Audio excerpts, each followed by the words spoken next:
Hi everyone, I am Noelle with Noelle Rollins Art.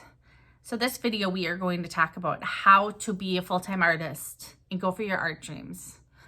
The real behind the scenes stuff of that. So a question I have been asked several times throughout my life is, how did you decide to go that direction where you run your own business and you get to be an artist?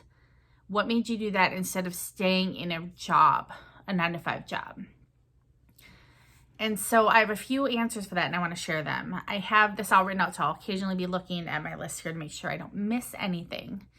But the first thing I would answer with that is I worked a 9-to-5 job when I had to. My whole goal, my whole life since I was a teenager, I knew I wanted to be an artist. I was willing to do whatever it took to be an artist. I wanted to live that life, create, be a part of the world and give back creative things that touch people. Every time I've had a job, it's been a very temporary, at least in my mind, no matter how long I worked it, I knew I was not going to be there forever. I never said, okay, this is it. It was not even an option in my mind.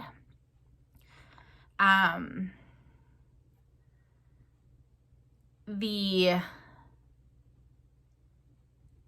drive of constantly being willing to learn new things and continue learning, not just the skills to be an artist and what I need to do for each project. The confidence to say yes to projects when I had no idea how I was going to pull them off. Only that I would figure it out and I would find out what supplies were needed, what finishes, what techniques, how to charge for it. I would figure it out. And then the complete willing to bust my butt for years and do all sorts of projects and different types of artwork as I narrowed down what worked for me. I didn't sit on my high horse right off the bat and say, this is what I do, don't you dare question it. I got in and I decided to be a working artist. I was going to work as an artist. It was never up for debate. I sold my first sports logo to a local volleyball traveling league when I was 14, and it was just, it legitimized being an artist for me. I made like $50, but I forever was a working paid artist. So I never questioned if it was possible. From then on, I would just start selling drawings any way that I could. All right, so make sure I'm sticking to what I wanted to share here. Secondly, there's no shame if you do have to find a job. You do what you have to do. Sometimes not putting all the pressure on your artwork actually leads to more success. If you have bills you have to pay and you're forcing that in your creative brain, sometimes it blocks it, and you just need to do what you have to do for a while and then carve out time and make that a priority to build your business in your spare time, or make that a big chunk of your time building your business. All right, let's see here. So a really non-glamorous side of getting to be a full-time artist was, for years, I had to be willing to live as cheap as I could. I didn't mind if I had to eat peanut butter sandwiches or ramen or party pizzas, because for me, it was a means to an end and a chance for me to live my goal. I was doing it all on my terms, and that was a really big deal for me. So I liked that I could choose when I woke up, when I went to bed, when I worked. Later, when I had kids, I loved being in control of that schedule with them, that I could be at their events. I could be, like for my son, I homeschool him. I can be here for him. And we've been able to make that choice as a family, and I love that. It may mean that I am up at midnight working, but that's my choice. Some mornings I'm up at 7, some I'm up at 10. I very much am allowed to control my own schedule. Living cheap and treating my business as a business and never treating it as a hobby or just a side gig. I always considered myself an artist. Even if I had another job, that job was my side gig. Being an artist was my full-time gig, the one I was pursuing, the one I had long-term goals with, the ones that would ultimately connect me to my dreams was the artist, not the job. So that was like foremost, it was a complete mindset thing. All right, let's see. One of the things we did was a few years ago, we paid off $47,000 in debt. So there's twofold to this. One, some years of me being a single mom, and the downside of me, maybe before I realized where I had to live cheaper, was charging a lot of things and not being the most responsible with that. I was never reckless, but I just needed to get by. And I worked at the same time, and I was an artist. So I was doing all the things and being a mom. But once it kind of like the reality came that that debt had to be paid off in order to actually get to do this full time and really do it in a joyful way, we had to make a lot of sacrifices. Everything from like hanging our laundry to dry and washing it at home here, and eating cheap, prepping food. We did a lot of like bulk cooking and prep. Good food, it was delicious, but we just had to like change how we did things. There was not a lot of eating out or going out to events. There was a very slim, almost non-existent entertainment budget, but we stuck to that. And so within 2 years, we had all of that debt cleared. So that was thousands a month then that we were no longer paying out. And that was a huge thing. It was life-changing. So now I could sit in a creative space and actually enjoy that and feel a weight lifted and be fully present for my business. All right. So this is not a fun one to talk about because there's no perfect answer. But if your focus is everywhere and you are raising kids, you're doing part-time gigs, you're selling your art, and you're doing this kind of art, crafts here, drawings here, my advice is if you can find a way to simplify that and get like free up brain energy, do it. If you're trying to figure out where to begin with your art, so you're working a job, you also do art on the side, maybe you're a parent, maybe you're not, maybe you're a student, regardless or irregardless of any of those, what you need to do within your art is start to narrow down what you want to focus on, because we only have so much energy, and especially if your time is limited, you need to have your energy very focused. I would recommend starting with the thing that sells the easiest for you. Is there something that seems to sell well? You have a certain type of image, a certain theme to your image, a certain style that people seem to like. Maybe amp up and do 20, 30, 40, 50 of those and have a show, do an online event where you're selling that, promote it. All of your energy then goes into one theme, promoting of one event, and you can use your energy much more efficiently that way. You're also not spending, and it takes a ton of energy, even if we like doing it, switching this gear and then here and there, and then describing everything. If you're having to do online listings and listing everything out, it's a lot of work. So if you can either come up with one style of a theme, or come up with a couple and sell prints of that, or sell products of that, and then you're doing simplified descriptions of those but selling multiples, that's another option for you. What they can do is get money into your budget to free you up. They can help pay off debt. It can just create kind of a savings account situation to where you can take a little bit more risk and chances with your art business.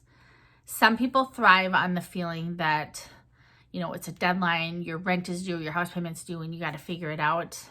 I'm not one of them. I like to have a feeling that I can just relax and enjoy this, and I'm not hustling all the time. I want to just do things really methodical if I can. And so that's what I have found works for that.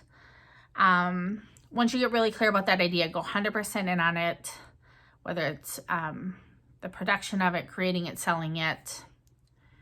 You can promote it on social media, your website, word of mouth. If you do have a place of work and you are able to use that as a way to sell. In fact, one time when I was pregnant with my oldest, so almost 21 years ago, and I worked at a company in Dallas, Texas, and so this was in the 90s, late 90s, and I printed out, I took photos of my artwork I was going to sell. I cut those out, taped them all to a piece of paper, wrote descriptions on them, and then made photocopies of that. And I handed them out at work. And granted this was years ago, but I had stuff priced from $20 to $50 to $100. And people bought them. So I was able to just write sold across it, and then I'd bring it to work. And I made hundreds of dollars that way. And I don't know if that's allowed nowadays, but maybe it could be a little more, on the side. But if you just have to have things organized to make it easier for people to buy from you. People don't know the process, and so you have to actually say that something's for sale. You have to have prices, make it super easy for them. Don't think if you just say one time, oh, I'm having an art sale, X date, this time, or this website, that people will remember. They need to be reminded, needs to be in their face, make it super clear. And not everybody's on social media every day. So if you're using social media, every time post a date, make an event, do everything you can to draw people in and make it super easy on them so they're not exerting their energy trying to figure out what you're doing. All right, let's see. If you can't seem to narrow it down, one of the things you can kind of do is think about which one requires less money to make it happen, or which one requires less space to make it happen. Look at your parameters and what you need and makes your life easier, and try to work within that. That's something that can help.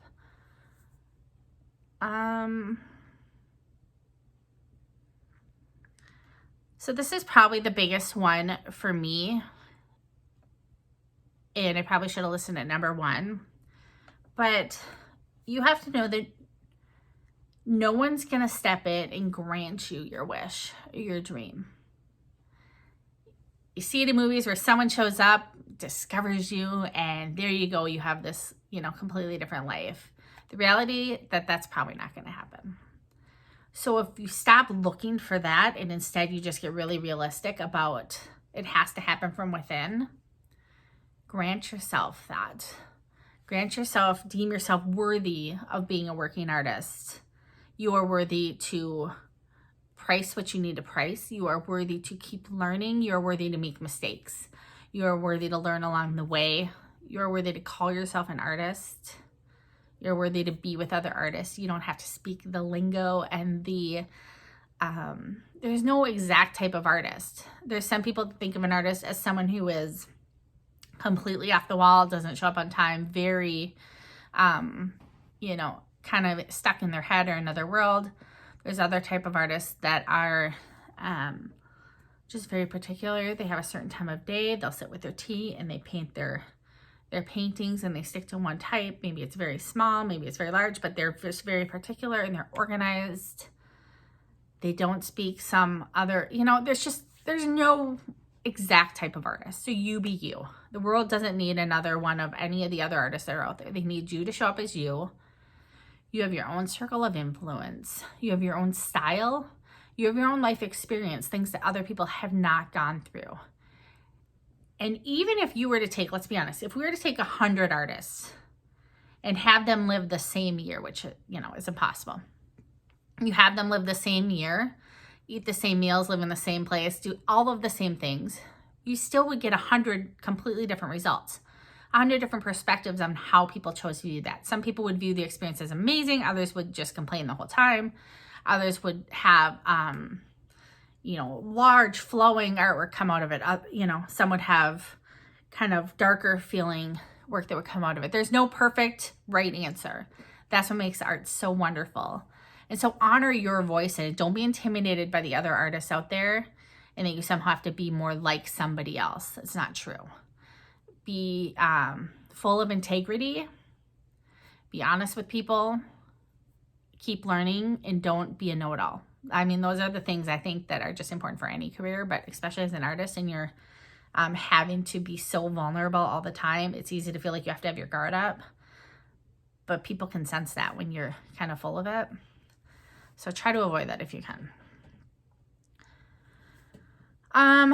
If you're having trouble feeling connected to that this is possible, some of the things I recommend, and this could be for anything, whether it's believing that being an artist is possible or working full-time as an artist is possible, or whether it's you have a goal of staying home with your kids and working part-time as an artist. Maybe you have a goal of traveling around the world, opening a studio, whatever it is.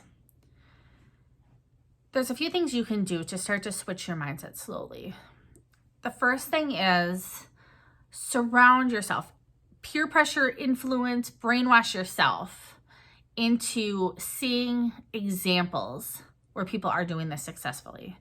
YouTube is a great example of this. Find people that are already doing what you want to do and watch. You don't follow them blindly. You don't have to think that their lives are perfect. But if you can even get little nuggets of wisdom or tips or just a sense that this is possible, that's a win. Start to associate with clubs, groups, join a class, mastermind, a coaching group where people are making things happen. This has been life-changing for me. As someone who I don't have a ton of artists in my day-to-day, having and working with people of all sorts of businesses that are making things happen, that are making good money, me to talk with people daily that are making hundreds of thousands of dollars a year on up, suddenly makes that not seem impossible for me. And that has been really crucial. The same can be said for the opposite, is whatever your goal is, you need to get like the naysayers and the people that are putting doubt and fear into you, kind of distance them. I'm not saying you have to cut them out, but you need to be really clear. If this is what you need to have happen in your life and this is your goal, it doesn't matter if Uncle so-and-so or your parent or your sibling doesn't get it. I mean, if we're honest, we don't get most of what other people do anyways. It's totally fine. We're not meant to all live the same life. So as long as, again, you are willing to work hard, you are willing to learn the skills you need to, or at least refine your skills. And even the best artists in the world are continually learning. So I don't say that to mean that we're always, we're never there, because that can be a mindset thing too. But you know when you're there enough and that you have something that you can begin selling. Try different mediums if you need to also. Just a side note, if acrylics aren't working, try watercolor and experiment with them. Try pen and ink, pencil. Colored pencils just totally lit up my world. After being an artist for 20 plus years, a couple years ago, I tried colored pencils and I fell in love. Don't be afraid to try new things. And a different way of looking at things, a different material might totally open your work up, and you discover this amazing quality and this perfect fit for your view, your techniques, everything. As you continue to kind of filter out some of the negatives, some of that can be also just anxiety and fear in general. It could be thinking of worst case scenarios. Some of that is real and legitimate. Sometimes I will make a list of all of the things that I'm worried will happen. I'll go through and which things can I actually control. I'll try to circle them. Whatever is left, I will either pray about, kind of release to the universe energetically, hope for the best. But there's nothing I can do. And as long as I've kind of come to terms with that, I have to release it. So you work for the best. You can't let all the fears stop you. As long as you're doing what you need to do to figure out how to stop the most likely of them and you're not being reckless, go for it.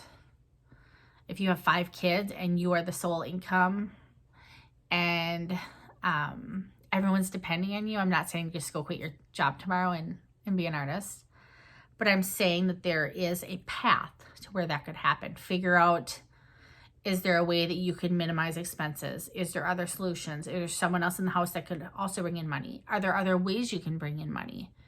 Is there a way you can merge to part-time as your business does build up so you don't have to just jump off the cliff? Is there a way to where maybe you still work part-time, but you carve out other hours of the day or a certain day of the week to where you build your art business and you create, and you do that with an intention and a plan. So it's not just you kind of creating and waiting for something to happen. You have a plan. So you want to figure out where you're at and where you want to be on each of these areas of income and time and energy and knowing your clients and all of these. And then you figure out how to get from where you are to where you want to be.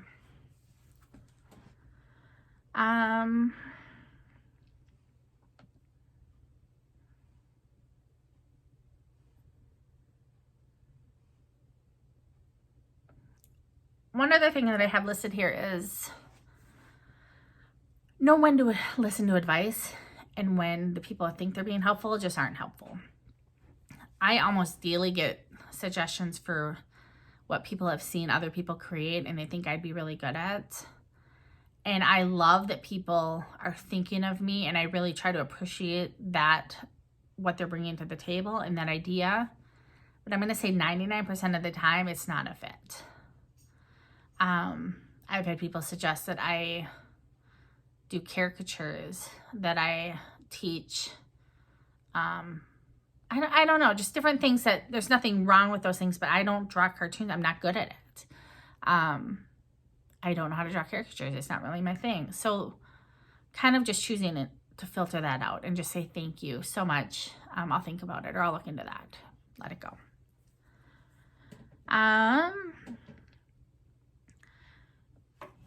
This has happened to all of us, I think, that it's okay to fire a client or turn down work if it fully does not align with your energy. Some people just are not our people.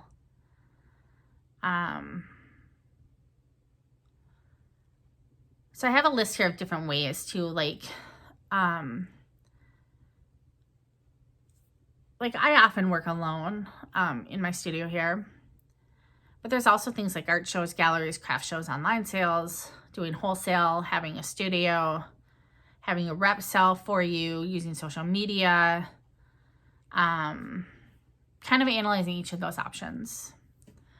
I have another video too. I talked about 10 ways to make money as an artist, so keep your eye out for that. The other thing would be, and I've talked about this a little bit, but create a budget moving forward. What, if you can live off a certain amount, does that make it more possible for you to take that leap and figure out what that is? I always recommend coming up, if you can, with a savings account full of a few months of expenses to just ease your family's burden, your stress. If something comes up, you're not just constantly in panic mode. I mentioned this before, but act with integrity. If you are still working a job, don't rob them of the time that they have you there by working your art job.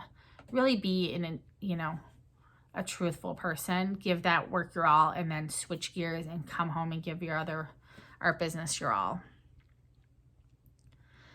I have a whole video about this too, but batching work together has been life-saving for me. And this is something to where maybe if you're still working your full-time job, but you're looking at getting your own business going, it might be something where you, on one Saturday or a couple Saturdays in a row, you paint or you create all day. And then you set aside another one to photograph all that work. And then you set another one to digitize all of that. You set another one to create an event. Maybe you're going to have a holiday art show and do all of that. Instead of doing a piece, photographing it, writing about it, doing it, you batch it together and you just have your paints out or whatever you're creating with, you just do a ton. You stay in that mindset and fully honor it. And then you switch and do all of the digital parts. That is a tremendous energy savings, and it's a, especially when you're short on time, it's a really great way to make things happen. Let's see.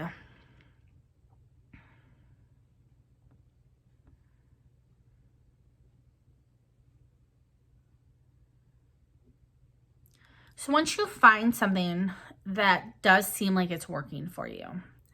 So like I said, I was constantly spinning my wheels. And then finally one day I sat, and it was like March, and I thought, what is my bestseller? Let me look back at my last year and actually see what's selling the most. And it surprised me because it was Christmas ornaments. And I had to make a choice. And what I decided to do was like double down. Okay, if I can sell at the time, like I don't remember the exact number, but let's say 70 ornaments. What if I could sell 200 ornaments? How would I change things if I did that? And what it did was it allowed me to think ahead a little bit more instead of reacting in the holiday season. And so I got better supplies, I took better photos, I planned out a little bit more of which ornaments I would offer. And I sold a few hundred. And so then the next year I doubled down again and I cleaned up my packaging a little more. I got the ornaments a little more refined. I added a few designs, doubled down again. So suddenly I was finding something that kind of found me, but by putting, all these feelers out there, I was able to kind of hone in on. And then the matter became, okay, now I'm doing a few thousand of these a year. How can I best sell them? So it's looking at different avenues. Is it wholesale? Is it Etsy? Is it my website? Is it in stores? Is it Amazon Prime? What works best for how I can sell this? And it's some combination often of all of those. That has been a really big key for me. Let's see what else. For me, that's also something that's like seasonal. So it would be really great if I worked like a summer gig, or if I was like a teacher or something like that, to where I work seasonal, and then I could batch together, spend 3 months, and whatever season was my slowest for that job, creating all the ornaments, getting everything ready, photographing everything, having all the listings. Come the holiday season, I could bank that cash away. And I wouldn't necessarily have to do the majority of the work during that season if it coincided with my other job. I could be doing that during the slower season. And that could be the same for like if you do summer fairs or summer art fairs, stuff like that. You don't have to do all the work in the summer. You can do a lot of it in a slower season. All right. So lastly, let's talk one more time about mindset.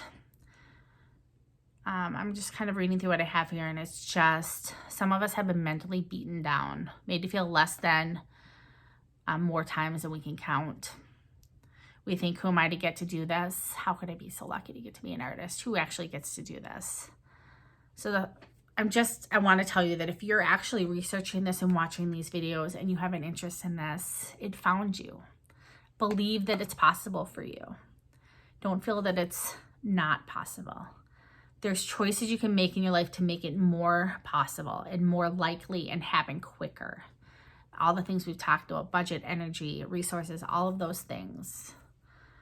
And just really honoring that you're here for a reason, that this perspective you have on the world and the gift that gives others is truly needed, especially right now. So honor it. I'm rooting for you, and I really believe that us artists, we're not in competition with each other. We really all succeed when one of us do, and we can really help each other and help the world appreciate the creative industry. And all of us do better and do better work when we help each other out. And I can't wait to see what you bring to the table, because it inspires me, and it inspires my friends that are not artists. They get to buy good things and get to hang beautiful art on their walls, and it makes them feel good, or makes them think about things, or challenges them.